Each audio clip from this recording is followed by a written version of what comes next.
আসসালামু আলাইকুম। আশা করি সকলে ভালো আছেন। ১৯তম শিক্ষক নিবন্ধন পরীক্ষার প্রথম ক্লাসে সকলকে স্বাগতম। আজ আলোচনা করব বাংলা থেকে। আসলে শিক্ষক নিবন্ধন পরীক্ষার যে প্রিলিমিনারি পরীক্ষাগুলো অনুষ্ঠিত হয়ে থাকে, এগুলো তুলনামূলক অন্যান্য কম্পিটিশন পরীক্ষার থেকে অনেক ইজি করা হয়ে থাকে, কিন্তু এরপরেও তো অনেক ক্যান্ডিডেট ফেল করে। আসলে যত ইজি করুক না কেন, আমি কোনো জিনিস যদি না জানি, সেটা যত ইজি প্রশ্নই হোক, সেটা আমার কাছে অনেক কঠিন হয়ে যাবে। এ কারণে আর এটা আরও এই জন্য সোজা, যেহেতু এখানে কোনো কাট মার্ক নেই, অর্থাৎ 40% মার্ক পেলেই 40 মার্ক পেলেই রিটেন পরীক্ষা দেওয়ার জন্য অনুমতি দিয়ে দেয়। তো এই জন্য এটা তুলনামূলকভাবে অনেক ইজি। তারপরে আমরা আমাদের 80 পাওয়ার প্রয়োজন নেই। আমাদের যেখান থেকে বেশি বেশি প্রশ্ন আসে, এরকম জায়গার থেকে পড়লে ইনশাল্লাহ আমরা এই পরীক্ষায় উত্তীর্ণ হতে পারবো। আজ আমি আলোচনা করব সমাস নিয়ে। এখানে প্রত্যেকটা, অর্থাৎ স্কুল টু অথবা স্কুল অথবা কলেজ লেভেলে প্রত্যেকটা একটা থেকে দুইটা প্রশ্ন সমাস থেকে করা হয়ে থাকে। সমাস থেকে বিভিন্নভাবে প্রশ্ন করা হয়ে থাকে। সমাস এক নম্বরে আমরা প্রথমত জানবো যে সমাস শব্দের অর্থ কি। সমাস শব্দের অর্থ সংক্ষেপণ। সংক্ষেপণ কেমন? যেমন আমি বললাম রাজার বাড়ি, এই কথাটাকে সংক্ষেপ করে বললাম রাজবাড়ি। অথবা রাজার কুমার, এই কথাটাকে শর্ট করে বললাম রাজকুমার। অর্থাৎ বহুপদকে এক পদীকরণ। পরিভাষায় একাধিক পদকে এক পদীকরণকে সমাস বলা হয়। যেমন এখানে একটি উদাহরণ দিয়ে আছে, বিলাত ফেরত।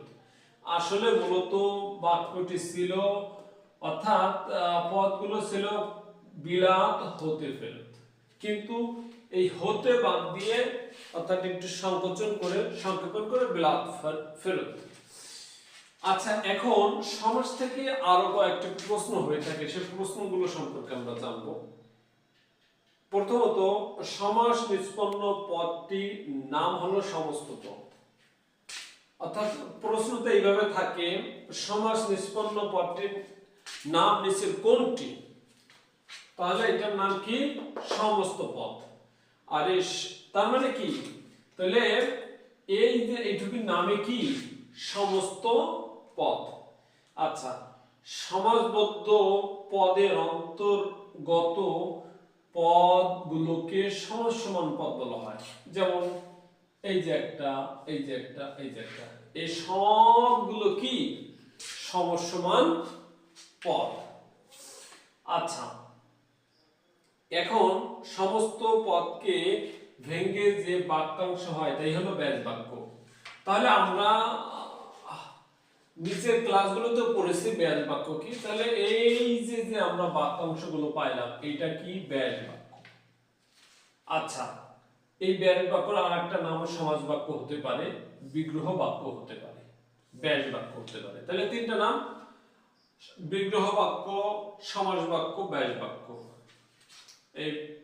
এটা কি? প্রত্যেক যে সমাসবদ্ধ পদকে ভেঙে যে পদগুলো পাওয়া হয়, অর্থাৎ এই যে একটা পদ, এই যে একটা পদ, এই যে একটা পদ, এই সবগুলোকে বলা হয় ব্যাস বাক্য অথবা সমাস বাক্য অথবা বিগ্রহ বাক্য।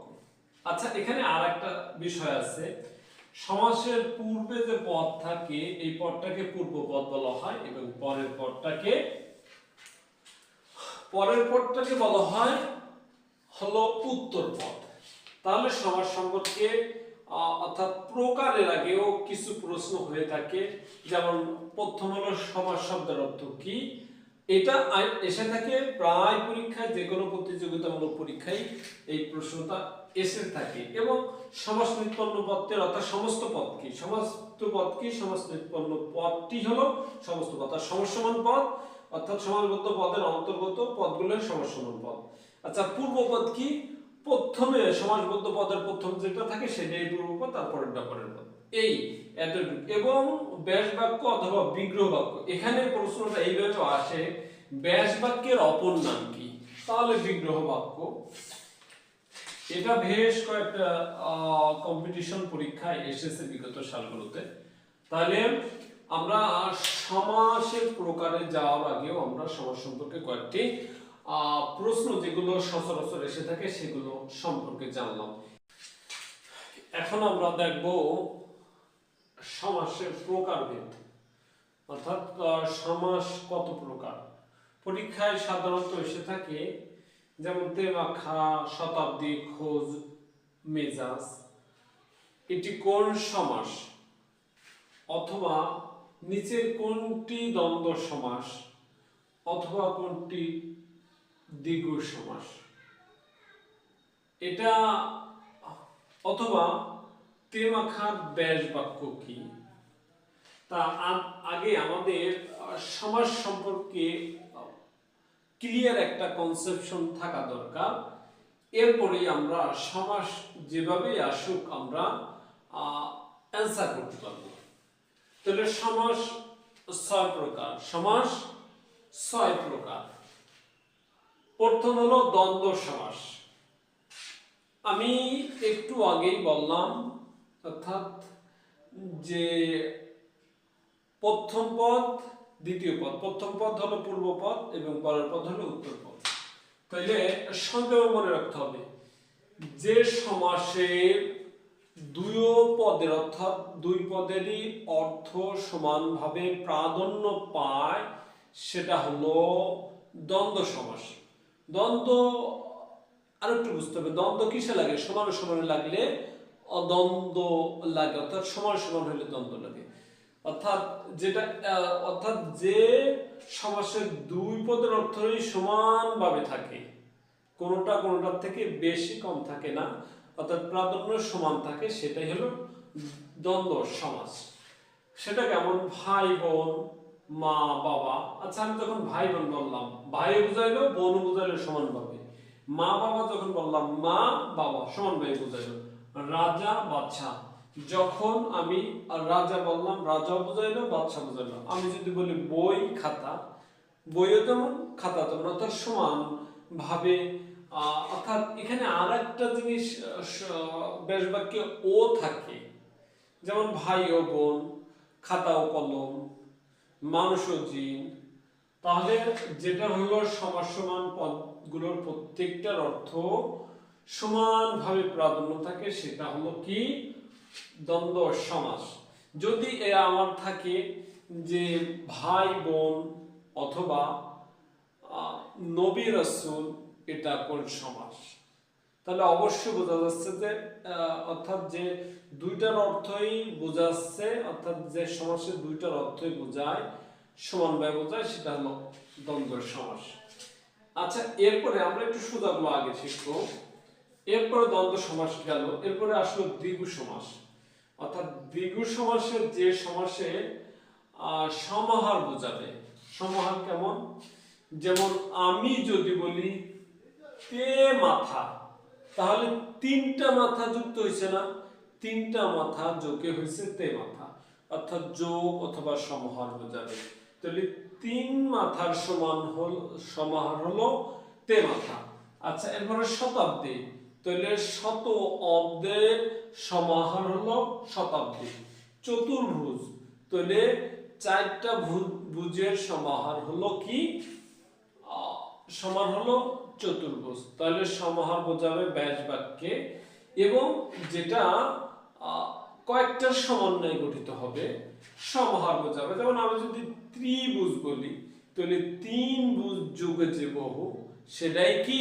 ত্রিভুজ। যদি বলি চৌচালা, তাহলে চার চালার কি হয়েছে? চার চালার সমাহারে, অর্থাৎ চার চালার যোগ হয়ে কি হয়েছে? চৌচালা হয়েছে। তাহলে দ্বন্দ্ব বুঝলাম, দ্বিগু বুঝলাম। দ্বিগু হলো যেটা সমাহার বোঝাবে, কয়েকটি সমষ্টিগত রূপ বোঝাবে। আচ্ছা, এরপরে আমরা শিখব অব্যয়ীভাব। অব্যয়ীভাব অর্থাৎ অব্যয়ীভাব হলো যে সমাসে অব্যয় থাকবে পূর্বে, অর্থাৎ সমাসের পূর্বে অব্যয় থাকবে এবং অব্যয়ের অবস্থা অর্থই প্রাধান্য পাবে। সেটা কি?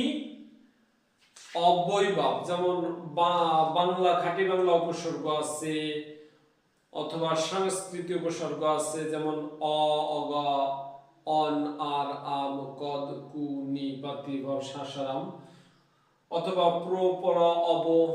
এই যে প্রতি এই যে যে উপসর্গগুলো আছে, এগুলো যে সমাসের পূর্বে আসবে এবং সেটার অর্থই প্রাধান্য পাবে, সেটাই হলো অব্যয়ীভাব সমাস। যেমন এই যে মরণ ছিল, কিন্তু তার পূর্বে কি যুক্ত হয়েছে? আমরণ। এখানে এখন তো আর মরণ নাই, আছে মরণ পর্যন্ত। এখানে কণ্ঠ ছিল, কিন্তু উপসর্গ যুক্ত হয়েছে উপকণ্ঠ, অর্থাৎ কণ্ঠের সময়কে। এখানে আমিষ ছিল, কিন্তু সামনে যোগ হয়েছে নির, অর্থাৎ নিরামিষ। তাহলে এখানে কুল ছিল, এর সামনে যুক্ত হয়েছে পতি।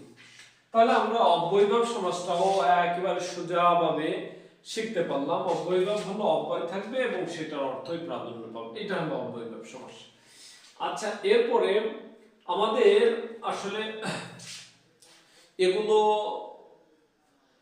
বিশদভাবে পড়ার মতন সময়ও আমরা পাবো না। আর এক কথা যে যাদের পূর্বের থেকে অনেক জ্ঞান আছে তাদের তো আছে, কিন্তু আমরা স্বাভাবিকভাবে এতটুকু রাখলেও মোটামুটি আমরা যেহেতু এটা দিয়ে আমরা কি করব, 4টা থেকে একটা বের করব, তাতেও হবে।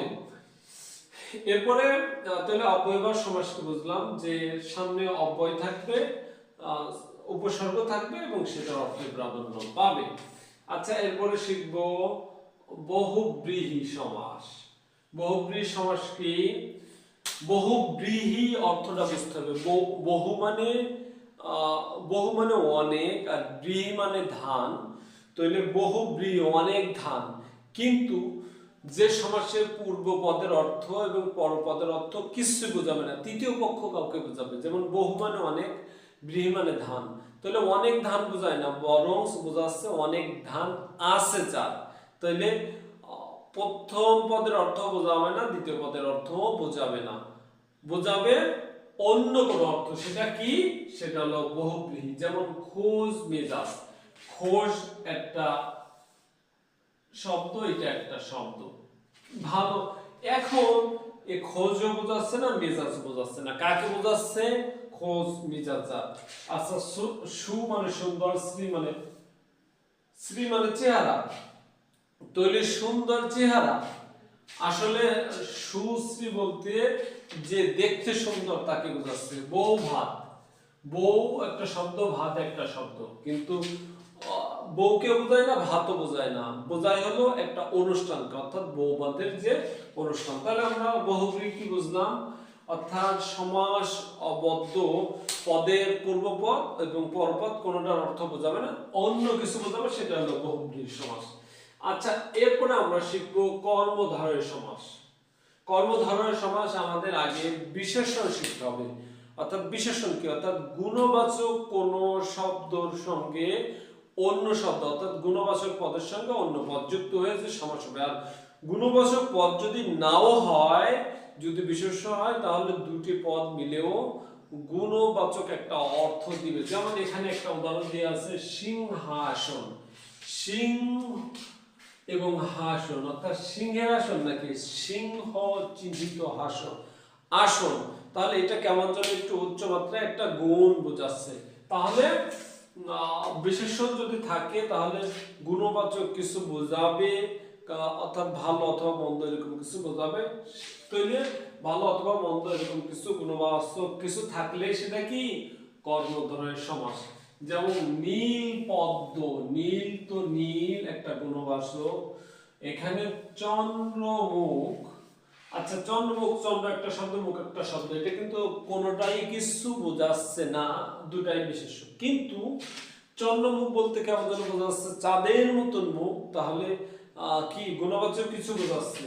আচ্ছা, বিষাদ রূপ সিন্ধু, তাহলে বিষাদ তো বোঝাই যাচ্ছে যে একটা, অর্থাৎ অনেক দুঃখ, তাহলে একটা বিশেষণ। তাহলে আমরা কি বুঝলাম? কর্মধারয় চেনার নিয়ম হলো যেখানে বিশেষণ অর্থাৎ গুণবাচক কোনো পদ থাকবে সেটাই কি কর্মদ্বয়ের পদ, কর্মদ্বয়ের সমাস। আচ্ছা, এরপরে শেষে রয়েছে তৎপুরুষ সমাস। তৎপুরুষ আমরা বলবো পূর্ব পদের বিভক্তি লোপে যে সমাস হবে, অর্থাৎ পূর্ব পদের বিভক্তি লোপে যে সমাস হবে সেটাই কি তৎপুরুষ সমাস। আমরা একটু দেখি মধুমাখা। আসলে মধুমাখা দিয়ে কি বলছে, বাক্যটা এরকম ছিল না, মধু দিয়ে মাখা, মধু দিয়ে মাখা, ওই যে দিয়ে বাদ পড়ছে, অর্থাৎ পূর্ব পদের পরেই দিয়ে ছিল সেটা বাদ পড়ছে। আচ্ছা, এখানে একটা বলা হয়েছে বিয়ে পাগলা, বিয়ে পাগলা। আচ্ছা, এই বাক্যটা তো এরকম ছিল বিয়ের জন্য পাগল, অর্থাৎ বিয়ের জন্য পাগল, তাহলে এখানে জন্যটা উঠে গেছে অর্থাৎ লোপ পেয়েছে, তাহলে পূর্ব পদে লোপ পেয়ে যেটা যে সমাস হবে সেটা হলো তৎপুরুষ। আচ্ছা, এখানে চা বাগান কিন্তু মূলত ছিল চায়ের বাগান, অর্থাৎ ওই চায়ের এইটুক লোপ পেয়েছে, অর্থাৎ পূর্বপদ লোপ পেয়ে এটা হয়েছে। যেমন রাজপুত্র কিন্তু এখানে ছিল রাজার পুত্র, কেমন ছিল রাজার পুত্র, ওই রাজার রটা লোপ পেয়ে রাজপুত্র হয়েছে। আচ্ছা, তাহলে আমরা এইভাবেই সহজে 6 প্রকার সমাস সম্পর্কে জানতে পারি এবং সহজে সমাসগুলো নির্ণয় করতে পারি। আমি 1 মিনিটে আবার একটু রিকপ দিচ্ছি। অর্থাৎ দ্বন্দ্ব সমাস বুঝবো যে সমাজে দুইটার অর্থই সমানভাবে বোঝাবে। ও থাকবে ব্যাস বাক্যে, ভাই ও বোন, চেয়ার ও টেবিল, খাতা ও কলম। আশা করি বুঝতে পেরেছেন সকলে। আচ্ছা, এরপর কর্মদ্বয় অর্থাৎ যেখানে গুণবাচক অর্থাৎ বিশেষণ থাকবে, অর্থাৎ গুণবাচক কিছু বোঝাবে, দোষ হতে পারে, গুণ হতে পারে, বিশেষণ থাকবে। আর যদি বিশেষণ নাও থাকে, দুইটা বিশেষ্য মিলেও বিশেষণের মতন গুণবাচক কিছু বোঝাবে। যেমন চন্দ্রমুখ, চন্দ্র একটা নাম, মুখ একটা নাম, অর্থাৎ দুইটাই বিশেষ্য, কিন্তু চন্দ্রমুখ বলতে বোঝাচ্ছে অর্থাৎ ইসেকে গুণবাচক কিছু। আচ্ছা, এখন তৎপুরুষ কিভাবে বুঝবো? তৎপুরুষের যে সমাসের পূর্ব পদটা লোপ পাবে সেটা হলো তৎপুরুষ সমাস। যেমন এখানে ছিল চা বাগান, চা এর বাগান মূলত ছিল, কিন্তু ওই চা এর লোপে চা বাগান হয়েছে। রাজার পুত্র হয়েছে কি রাজপুত্র, অর্থাৎ পূর্ব পদটা লোপ পেয়েছে। আচ্ছা, আমি বললাম মাম বাড়ি, এটা কি ছিল? মামার বাড়ি, র বিলুপ্ত হয়ে কি হয়েছে তৎপুরুষ সমাস হয়েছে। বহুব্রীহি, বহুব্রীহি বুঝলাম যে প্রথম পদের অর্থ বোঝাবে না, দ্বিতীয় পদের অর্থ বোঝাবে না, অন্য কিছু বোঝাবে। যেমন গায়ে হলুদ, গায়ে হলুদ, গা হলুদ, শরীর অথবা হলুদ কাউকে বোঝায় না, একটা অনুষ্ঠান বোঝায় যে অনুষ্ঠানে গায়ে হলুদ দেওয়া হয়, তাহলে এটা গেল বহুপুরুষ। আর দ্বিগুণ সমাস হলো যে সমাসের যোগ কোনো অনেক সংখ্যার অথবা অনেক কিছুর যোগ বোঝাবে অথবা সমষ্টি বোঝাবে, ব্যাস বাক্যের সমাহার থাকবে, সেটা হলো কি বহুব্রীহি। তে মাথা, ত্রিভুজ, 3 ভুজের সমাহার, চৌচালা, 4 পায়া অর্থাৎ 4 পায়ের সমাহার। এটা দ্বিগুণ। অব্যয়ভাব যে সমাসের পূর্বে অব্যয় থাকবে, উপসর্গ থাকবে এবং সেই উপসর্গর অর্থই প্রাধান্য পাবে, সেটা হলো কি অব্যয়ভাব সমাস। যেমন উপকণ্ঠ, উপকূল অথবা আমরণ, আমিষ, নিরামিষ, এইভাবে। আশা করি আপনারা বুঝতে পেরেছেন 6 প্রকার সমাস সম্পর্কে। এরপরে যদি আপনাদের বোঝায় কোনো সমস্যা হয়ে থাকে, কোনো প্রশ্ন থাকে, তাহলে কমেন্ট বক্সে করতে পারেন। এরপরেও আপনারা এগুলো বেসিকটা এইভাবে শিখে বিগত সালের যে প্রশ্নগুলো আছে সেগুলো থেকে মিলাই দেখবেন পারেন কিনা। এরপরে কোনো সমস্যা ফেস হলে তার উত্তর দেওয়ার জন্য চেষ্টা করব।